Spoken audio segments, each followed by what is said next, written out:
আসসালামু আলাইকুম ওয়া রাহমাতুল্লাহ। সৌদি আরবে তিনজন ব্যক্তিকে মৃত্যুদণ্ডের আদেশ দেওয়া হয়। তারা কি এমন অপরাধ করেছিল যার কারণে তাদেরকে মৃত্যুদণ্ডের আদেশ দেওয়া হয়েছে? দুজন পুরুষ এবং একজন নারী। চলুন আজকের এই ভিডিওটি আমরা কন্টিনিউ করে তাদের অপরাধ সম্পর্কে জেনে নিই। ভিডিওটি দেখার আগে আপনি যদি এই চ্যানেলে নতুন হয়ে থাকেন তাহলে চ্যানেলটি সাবস্ক্রাইব করে পাশে থাকা বেল বাটনটি অল প্রেস করে দিন।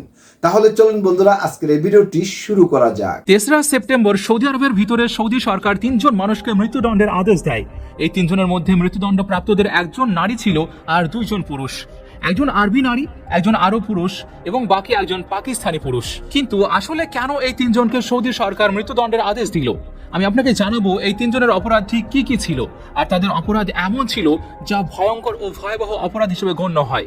আমাদের এখানে তো এমন অপরাধকে কেউ অপরাধে মনে করে না, মাত্র 3 মাসের মধ্যে জামিন হয়ে যায় আর অপরাধী বাইরে বেরিয়ে আবার আগের মতো বিলাসী জীবনযাপন করতে শুরু করে, মানে যেন কিছুই হয়নি। আর এই কারণে আমাদের দেশে যখন কেউ কোনো অপরাধ করে জেলে যায় তখন সে জেল থেকে ফিরে এসে আরো বড় অপরাধীতে পরিণত হয়।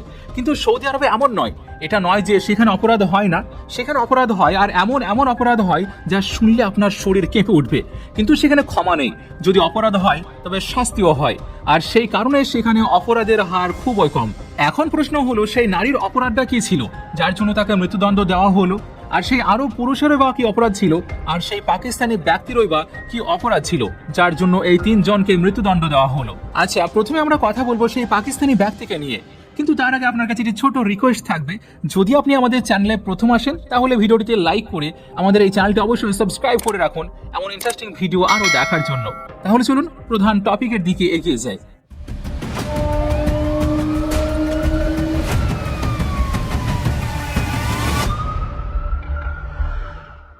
এখানে যে পাকিস্তানের যুবক ছিল সে একজন সৌদির অধীনে কাজ করত, মানে সে ছিল তার ড্রাইভার। আর প্রায় 5 বছর ধরে সেই পাকিস্তানি যুবক সেই সৌদির জন্য ড্রাইভারের কাজ করে আসছিল। কিন্তু সেই সৌদি তার প্রায় 6 মাসের বেতন আটকে রেখেছিল, অর্থাৎ প্রায় 4 বছর সে নিয়মিত বেতন পাচ্ছিল। কিন্তু গত 6 মাস ধরে এমন কিছু একটা ঘটেছিল যার কারণে সেই সৌদি মালিক পাকিস্তানি যুবকের বেতনটা বন্ধ করে দেয়। যখন পাকিস্তানি যুবক দেখলো তার বেতন বন্ধ করা হয়েছে তখন সে বাড়িতে টাকা পাঠানোর চাপে পড়ে যায়, কারণ বাড়ি থেকে টাকার দাবি করা হচ্ছিল। সে বারবার সৌদি মালিককে অনুরোধ করছিল যে আমার বেতনটা দিয়ে দিন, কিন্তু সেই সৌদি তার কথা শুনে উপেক্ষা করত। একদিন এই বিষয়টি নিয়ে তাদের মধ্যে তর্ক বাঁধে। তর্কের সময় সেই সৌদি মালিক পাকিস্তানের ড্রাইভারকে এক চড় মেরে দেয় এবং তখন ব্যাপারটা হাতাহাতিতে গড়িয়ে যায়। এখন পাকিস্তানি তো পাকিস্তানি, তার আত্মসম্মান এটা মেনে নিতে পারেনি যে একজন সৌদি তাকে চড় মেরেছে। সে কিছু না ভেবে সেখানে থাকা একটি লোহার রড তুলে নেয় এবং সরাসরি সেই সৌদি ব্যক্তির মাথায় আঘাত করে দেয়। রডের আঘাতে সৌদি লোকটি জোরে মাটিতে পড়ে যায়। কিন্তু পাকিস্তানি যুবক এখানেই থেমে যায়নি, সে যে গাড়িটা চালাতো সেটিতে উঠে গাড়িটাকে পিছনে নিয়ে যায়, তারপর জোরে এগিয়ে এনে সেই সৌদি মালিকের উপর তুলে দেয়, মানে তাকে পিষে দেয়। প্রথমে রড দিয়ে আঘাত করে, তারপর গাড়ি দিয়ে পিষে ফেলে দেয়। আর এই ঘটনাস্থলে সেই সৌদি ব্যক্তির মৃত্যু হয়ে যায়। এরপর পাকিস্তানের যুবককে গ্রেপ্তার করা হয়, আর গ্রেপ্তারের পর যখন তার বিরুদ্ধে মামলা চলে তখন সৌদি সরকার এই সিদ্ধান্ত নেয় যে যদি সত্যি তার মালিকের সঙ্গে অর্থ নিয়ে কোনো বিরোধ ছিল, মানে নিজের বেতন দাবি করছিল এবং সেই বিষয় নিয়ে তাদের মধ্যে হাতাহাতি হয়, তাহলে হয়তো কয়েকদিনের সাজা হতো, কারণ সেটি হঠাৎ ঘটিত হত্যাকাণ্ড হিসেবে ধরা যেত। কিন্তু সে যেহেতু ইচ্ছাকৃতভাবে পরিকল্পনা করে পরের ধাপে গাড়ি তুলে দিয়ে তাকে পিষে মেরেছে, তাই এটাকে ভয়ঙ্কর ও জঘন্য অপরাধ হিসেবে গণ্য করা হয়। লোহার রডের আঘাতে সৌদি লোকটি যখন পড়ে গিয়ে অজ্ঞান হয়ে যায় তখন যদি পাকিস্তানি যুবক সেখানে থেমে যেত তবে হয়তো তাকে এত বড় সাজা দেওয়া হতো না। কিন্তু সে থামেনি, বরং গাড়িতে উঠে ইচ্ছা করে তাকে চাপা দিয়ে দেয়, অর্থাৎ সে তাকে জীবিত রাখেনি। রাগ হোক বা শয়তানের প্ররোচনায় এটি কোনো অনিচ্ছাকৃত ঘটনা নয়, সে জেনে শুনে হত্যা করেছে, আর তাই তাকে মৃত্যুদণ্ডের আদেশ দেওয়া হয়। এবার আসে সেই সৌদি পুরুষ ও নারীর কাহিনীতে যাদেরও মৃত্যুদণ্ড দেওয়া হয়েছে। সেই সৌদি পুরুষ ছিল এক ভয়ঙ্কর মানুষ, এতটাই ভয়ঙ্কর যে সৌদি আরবে যারা ঘরে ঘরে কাজ করতে যায়, যাদের নকরানি বলা হয়, তাদের জীবনে আতঙ্কের নামও ছিল সে। সৌদি ঘরগুলোতে যারা কাজ করে তাদের বলা হয় আরবি ভাষায় খাদামা, মানে পুরুষ চাকরদেরকে বলা হয় খাদিম আর নারী চাকরকে খাদামা বলা হয়। এবার সৌদিরা তাদের বাড়ির কর্মচারীদের দিয়ে প্রচুর কাজ করায়। যদিও বহু দরিদ্র দেশের মেয়েরা স্বপ্ন দেখে যে বিদেশে গিয়ে যদি কোনো সৌদি ঘরে কাজ করতে পায় তাহলে পরিবারের জন্য কিছু অর্থ রোজগার করতে পারবে, জীবনের অবস্থা কিছুটা ভালো হবে। কিন্তু বাস্তব এত সহজ নয়। যেমন দূরের ফুল সুন্দর লাগে কিন্তু কাছে গেলে কাঁটা বোঝা যায়, তেমনই সৌদি জীবনের চাকরি জীবনও বাইরের মানুষ যেমন ভাবে তেমন নয়। অনেক মেয়ে প্রতিদিন সেখানে নির্যাতন ও অত্যাচারের কারণে পালিয়ে যায়, বিশেষ করে যারা তাদের মালিকের কাছে অবিচার শিকার হয়। আর এই সৌদি পুরুষটি এমন মেয়েদের খুঁজতে থাকে যারা তাদের মালিকের বাড়ি থেকে পালিয়ে গিয়েছে, একা, অসহায় এবং নতুন কাজের সন্ধানে ঘুরছে। আর এই মানুষটি সেই সমস্ত মেয়েদেরকে প্রলোভন দেখিয়ে নিজের কাছে নিয়ে যেত, আর যখন কোনো মেয়েকে পেত তখন তার সঙ্গে জোরপূর্বক ধর্ষণ করত, নিজের প্রাসাদে বন্দী করে রাখত 2 দিন, 4 দিন, কখনো 10 দিন, যতদিন তার লালসা পূর্ণ না হতো ততদিন সেই মেয়েটিকে নির্যাতন চালিয়ে যেত। তারপর যখন তার মন ভরে যেত তখন মেয়েটিকে হত্যা করে ফেলে দিত, আর তার লাশ ফেলে চলে যেত যেন কিছুই হয়নি। এইভাবে সে অসংখ্য পরদেশী নারী যারা দারিদ্র্যের কারণে সৌদি আরবে চাকরি করতে এসেছিল বা যারা কখনো কোনো কারণবশত পালিয়ে গিয়েছিল তাদের ধর্ষণ করে হত্যা করেছিল। একদিন এমনও এক নারী, একজন সুদানি মহিলা, এয়ারপোর্টে তার সঙ্গে দেখা হয়। সেই মহিলা ভীত, সন্ত্রস্ত ও বিভ্রান্ত ছিল। সৌদি লোকটি যেন এমন নারীদের খোঁজেই থাকতো। তাকে চিনে ফেললো। সে তার কাছে গিয়ে জিজ্ঞেস করে, তোমার সমস্যা কি? সেই মহিলা জানায়, আমি নিজের দেশে ফিরতে চাই, কিন্তু সমস্যা হচ্ছে আমার পাসপোর্ট আমার মালিকের কাছে আছে। আমি তার বাড়ি থেকে পালিয়ে এসেছি কারণ সে আমাকে প্রচুর কাজ করাতো, ঠিকমতো খাবার দিত না, আর চুক্তি অনুযায়ী বেতনও দিত না, তাই বাধ্য হয়ে পালিয়ে এসেছি।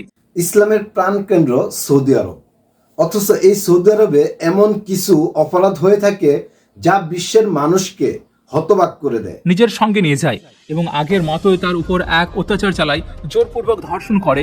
তারপর যখন মন ভরে যায় তখন সেই অসহায় সুদানি মহিলাকে হত্যা করে একটি নির্জন স্থানে ফেলে দেয়। কিন্তু এবার তার ভাগ্য খারাপ ছিল, কারণ সেই লাশটি পুলিশ উদ্ধার করে ফেলে। পুলিশ লাশটি পেয়ে তদন্ত শুরু করে, আর এই নারীকে কোথা থেকে এসেছে অনেক অনুসন্ধানের পর তা জানা যায়। জানা গেল যে সেই নারী ছিলেন সুদান দেশের, আর সে সৌদি মালিকের বাড়ি থেকে পালিয়ে এসেছে, যেখানে সে গৃহকর্মী হিসেবে কাজ করত। এরপর পুলিশ এয়ারপোর্টের সিসিটিভি ফুটেজ সংগ্রহ করে, যেখানে তারা খুঁজতে থাকে কোনো সূত্র মিলে কিনা। সৌভাগ্যবশত এক ক্যামেরায় তারা এক ঝলক দেখতে পায় সেই সৌদি পুরুষকে ওই সুদানি নারীর সঙ্গে, আর এই সামান্য ফুটেজে যথেষ্ট প্রমাণ হিসেবে দাঁড়ায়। পুলিশ সেই ভিডিও দেখে প্রমাণ জোগাড় করতে থাকে, আর অবশেষে সেই সৌদি লোকটিকে গ্রেপ্তার করে। জিজ্ঞাসাবাদের সময় পুলিশ যখন তাকে জেরা করে জানতে চায়, তুমি কেন সেই মহিলাকে হত্যা করলে, কেন তার দেহ ফেলে দিয়েছিলে, তখন কঠোর জিজ্ঞাসাবাদের মুখে সে সব স্বীকার করে ফেলে। শুধু সেই এক সুদানি নারী নয়, সে স্বীকার করে যে পাকিস্তান, ভারত, বাংলাদেশ, এমনকি আরও অন্যান্য দেশের গৃহকর্মী নারীদের সঙ্গেও এই একই কাজ করেছে। সে জানায়, আমি প্রায় 10 থেকে 12 জন মহিলাকে এইভাবে ধর্ষণ করে হত্যা করেছি। যতক্ষণ পর্যন্ত না আমার মন ভরে যেত আমি তাদের বাঁচিয়ে রাখতাম, কিন্তু ভয় পেতাম যদি তারা পালিয়ে গিয়ে পুলিশের কাছে অভিযোগ করে ফেলে তাহলে আমি ধরা পড়ে যাব, তাই সেই ভয়েই তাদের হত্যা করতাম। এই ভয়ঙ্কর কাজ সে বছরের পর বছর ধরে করে আসছিল, আর অন্তত 10 থেকে 12 জন নারীকে সে মৃত্যুর মুখে ঠেলে দিয়েছিল। আর এই জঘন্য অপরাধ শুনে সৌদি সরকারের বিচারকরা কোনো দয়া দেখাননি, ক্ষমার কোনো সুযোগও রাখা হয়নি, সরাসরি মৃত্যুদণ্ডের রায় দিয়ে দেওয়া হয়। এবার এখন আসে সেই সৌদি নারীর ঘটনায় যাকে একইভাবে মৃত্যুদণ্ড দেওয়া হয়। সেই নারী ধনী পরিবারের ছিলেন, আর তার বাড়িতে একজন নাইজেরীয় ড্রাইভার কাজ করত। কয়েক বছর ধরে সেই ড্রাইভার তার অধীনে কাজ করছিল। এরপর একদিন তার স্বামী মারা যায় এবং সে বিধবা হয়ে যায়। কিছুদিন স্বামীর সুখে থাকলেও পরে জীবন আবার স্বাভাবিকভাবে চলতে থাকে। সেই ড্রাইভারই তাকে বাজার বা অন্য কাজে যাতায়াতে সাহায্য করত। সময়ের সঙ্গে সেই বিধবার চোখে পড়তে শুরু করে ড্রাইভারটি, আর ধীরে ধীরে তাদের মধ্যে এক অবৈধ সম্পর্ক গড়ে ওঠে। নারীটি এতটাই প্রেমে অন্ধ হয়ে পড়ে যে সে সেই ড্রাইভারকে বিয়ের প্রস্তাবও দেয়, কিন্তু ড্রাইভার রাজি হয় না। সে নানান অজুহাতে বলে, আমাকে কিছুদিনের জন্য নিজের দেশে যেতে হবে, একটু ছুটি দাও, আমি অবশ্যই ফিরে আসবো। কিন্তু ছুটি নিয়ে চলে যাওয়ার পর সে আর ফিরে আসে না। নারীটি ফোনে যোগাযোগের চেষ্টা করে, এমনকি ড্রাইভারের বাড়ির ঠিকানাও তার জানা ছিল। যখন তবুও সে ফিরে আসলো না, তখন নারীটি নাইজেরিয়ার ভিসা করে সেখানে চলে যায়, আর সেই ড্রাইভারকে খুঁজে বের করে ফেলে। তারপর তাকে বলে, আমার সঙ্গে সৌদিতে ফিরে চলো। ড্রাইভার রাজি হলো না। সে হুমকি দেয়, তুমি যদি না চলো আমি পুলিশে গিয়ে অভিযোগ করবো যে তুমি আমাকে বহু বছর ধরে প্রতারণা করেছো, আমার সঙ্গে খেলা করেছো, আর এখন আমাকে ঠকাচ্ছ। এরপর ভয় পেয়ে ড্রাইভার রাজি হয় সৌদিতে ফেরার জন্য। তখন সে বলে, চলো আমরা একটা কাজ করি, আমরা প্রচুর টাকা রোজগার করতে পারবো। এখানে নাইজেরিয়া থেকে যদি আমরা ড্রাগ, কোকেনের প্যাকেট নিয়ে সৌদি আরবে বিক্রি করি, ওখানে এটার প্রচুর চাহিদা আছে আর দামও প্রচুর, আমরা ধনী হয়ে যাব। নারীটি তার কথায় প্রলুব্ধ হয়। ড্রাইভার বলে, তুমি তো নারী, তুমি সহজে শরীরের ভিতরে লুকিয়ে সামান্য পরিমাণ, যেমন 100 গ্রাম পাউচ পার করে ফেলতে পারবে, আর যদি একবার সফল হও আমরা অনেক টাকা পাবো। এরপর নারীটি রাজি হয়ে যায়। এরপর তারা নাইজেরিয়া থেকে সৌদি আরবের উদ্দেশ্যে রওনা হয়। প্রথমবার নারীটি নিজের ব্যক্তিগত অঙ্গে প্যাকেট লুকিয়ে সৌদিতে নিয়ে আসতে সক্ষম হয় এবং সেই ড্রাগ বিক্রি করে প্রচুর অর্থ পায়, হাজার হাজার সৌদি রিয়াল। আর এই টাকার স্বাদ পেয়ে সে আবারও সেই একই কাজে নামার সিদ্ধান্ত নেয়। কিছুদিন পর আবার সে নাইজেরিয়া যায়, ড্রাইভারের সঙ্গে মিলে আরও ড্রাগ নিয়ে ফেরার পরিকল্পনা করে। কিন্তু যেমন বলা হয়, চোরেরও একদিন সাধু দিন আসে, কিন্তু সেই দিন ছিল পুলিশের দিন। এয়ারপোর্টে প্রবেশের সময় তার শরীরে বিশেষভাবে তল্লাশি চালানো হয়। হয়তো কেউ আগেই পুলিশের কাছে খবর দিয়ে দিয়েছিল গিয়েছিল যে এক নারী নিয়মিত ড্রাগ পাচারের সঙ্গে জড়িত আছে। তারপর দেখা যায় সেই নারী যখন এয়ারপোর্টে আসে তখন কর্মকর্তারা খুব সতর্কভাবে তাকে পর্যবেক্ষণ করতে শুরু করে, কারণ আগে সন্দেহজনক তথ্য পাওয়া গিয়েছিল যে নাইজেরিয়া থেকে মুসলমানদের প্রিয় একটি দেশ সৌদি আরব। এই সৌদি আরব আমাদের প্রিয় নবীর জন্মভূমি। এই সৌদি আরবে রয়েছে কাবা শরীফ এবং মদিনা শরীফ। বিশ্বের লক্ষ লক্ষ মানুষ কাবা শরীফ তওয়াফ করার জন্য সৌদি আরবে গিয়ে থাকেন, অথচ এই সৌদি আরবেই এমন কিছু অপরাধ হয় যা শুনলে বিশ্বের মানুষ হতবাক হয়ে যায়। প্রিয় বন্ধুরা, আপনারা শুরু থেকে শেষ পর্যন্ত আজকের এই ভিডিওটি দেখেছেন। এই ভিডিও সম্পর্কে আপনাদের মতামত অবশ্যই কমেন্ট বক্সে দিবেন। দেখা হবে নতুন কোনো এপিসোডে। সে পর্যন্ত ভালো থাকবেন, সুস্থ থাকবেন। আজকের মতো বিদায় নিচ্ছি। আসসালামু আলাইকুম ওয়া রাহমাতুল্লাহি ওয়া বারাকাতুহু।